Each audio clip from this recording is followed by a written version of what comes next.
maqaa Abbaa, kan Ilmaa, kan Hafuura Qulqulluu, sadan Waaqa tokkoon. Ameen. Gooftaa keenya, Fayyisaa keenya, Qoricha keenya Yesuus Kiristoos arjummaa keef jaalala kee guddaadhaan umurii cubbuutti dabaltee guyyaa kana kan nulaatteef maqaan kee kan ulfaateef kan galateeffame haa ta'u. Uumaa keenya, Fayyisaa keenya Yesuus Kiristoos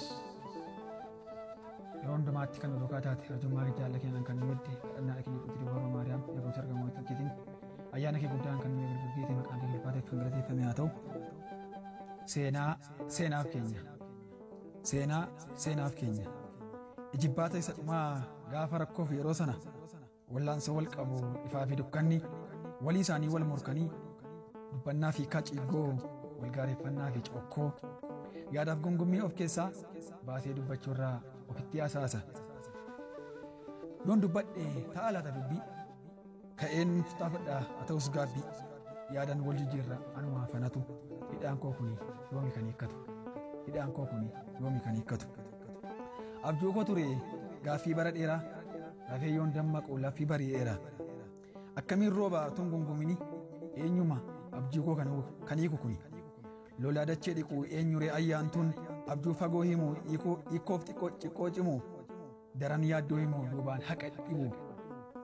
Gaafan garaa ofii itti cabsan firaa itti dhiisan diina utuu kun jiru galma ga'uun jira. Baay'ee ta'ee har'a laaluu kana dhugaadhaan darbe ayi bara sana. Yaadachee yabiyyee ka'ee waasi gaafadhu jibbaataa ta'u har'a meenaaf hawwaadhu adaraa warra ofitti fudhatte jabaa namaa kan nu jalaa nyaatte ka'anii ilaalanii meesaaqiif balbala dhibboo qabu hawwii bara dheera. Baasee keessa kootii maaliif waadaa nyaatta maaf safuu wallaalta maaf garaa jabaatta jiraan isoo keetii ekeraa keessa ofiitti miixattee gad baafta. Ansina mana dachee kan galfata nyaatte daandii haqaa gantee xure dharaa baaste kaayyoo isaanii kan jalaa saamte akkattus kan dhufte hatte utuu laalluu kan of biraa dhabne situ waadaa nyaate biyyee kijibnaan maannaan dhugaaniyye. Haa ilaalanii mana haadha gooftaa ati dagattus isaan yoomuu goota dhalootaaf ijaaranii mana bara baraa kan beeku beeka seenaa darbe kanaafiyya biyyee waadaan kan cabe. Kanaaf waliin gallu yeroo hundaa tokkoof gammachuu tokkoof gadda ijaan argee abjuun koo dhugoomee anaaf gaarii eeyyeen nan carroome. Baga dadhabdan abboota nu duraa hafee namni hawwiin bara dheeraa cilaan cila gaafasii yeroo barkumee seenaaf xiqqoo anoo kanan beekume.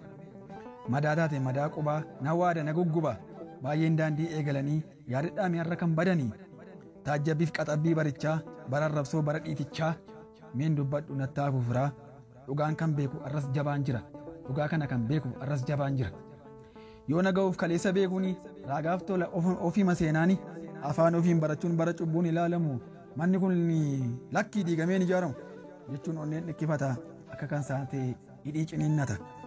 Kun lamaan seenaadha kaleessa darbanii namna yaaduttifan katabemanii jabaatti dhabnee nama baay'ee gaafa sanas dhugaadhaaf kaniyye dhaloonni dhalootaan barris baraan darbanii isa hawwiin ergine baga gammaddanii buufattanii warri baddan kottaa ol seenaa isin simanna anaa dhufu jenna. Seenaa katabnee seenaaf keenya gaarii samaas wal dandeenya. Seenaa katabnee seenaaf keenya gaarii samaas wal dandeenya. Galanni Waaqayyoof haa ta'u. Yaadannoon walaloo kana namoota ijaarsa mana amantaa dirree araara sariitii Maariyaam ijaan arguuf jedhanii utuu hin argin boqotaniif kanneen amantii gananiif naaf haa ta'u. Ameen.